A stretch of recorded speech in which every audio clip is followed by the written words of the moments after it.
శ్రీ గురు చరిత్ర అధ్యాయం 42 శ్రీ గణేశాయన్మ శ్రీ సరస్వత్యన్మ శ్రీ గురుభ్యో నమః.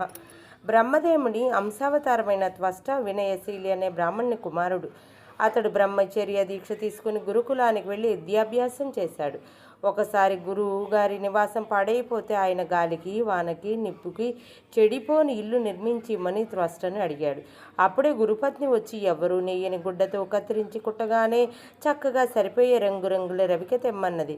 గురువుగారి కూతురు దంతంతో చేసిన ఒంటి స్తంభపు బొమ్మరిల్లు కావాలని, దానితో అన్ని వసతులు ఉండాలని, పగలకుండా ఉండాలని చెప్పింది. గురుపుత్రుడు ఎక్కడికి కావాలంటే అక్కడికి పోగల పాదరక్షలు కావాలన్నాడు. ఇవన్నీ ఎలాగైనా సాధించి తేవాలని త్వష్ట తన గురువును స్మరించుకుంటూ బయలుదేరాడు. త్రోవలో ఒక అవధూత అతనికి ఎదురైతే విషయమంతా చెప్పి శరణు వేడాడు. అప్పుడు ఆయన కాశీ క్షేత్రానికి వెళ్ళి అక్కడ విశ్వేశ్వరుని సేవిస్తే అభిష్ట వరాలన్నీ పొందుతాయని చెప్పాడు. త్వష్ట కాశీ క్షేత్రం ఎక్కడ ఉంది, దాని వివరాలు చెప్పమని వేడాడు. అవధూత అతన్ని మనోవేగంతో కాశీకి తీసుకువెళ్ళి విధిపూర్వకంగా క్షేత్ర దర్శనం ఎలా చేయాలో అంతా చూపించి అదృశ్యుడైనాడు. త్వష్టకి లింగంలో సాక్షాత్తు విశ్వేశ్వరుడు దర్శనమిచ్చి కోరినవన్నీ ఇచ్చాడు. ఆ వస్తువులన్నీ తెచ్చి త్వష్ట గురువునకు సమర్పించాడు.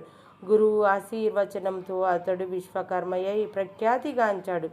శ్రీగురుడు చెప్పిన కథ విని సాయందేవుడు శ్రీగురునితో మీరు వివరిస్తుంటే కాశీక్షేత్రం కళ్ళకు కట్టినట్లు కనిపించింది.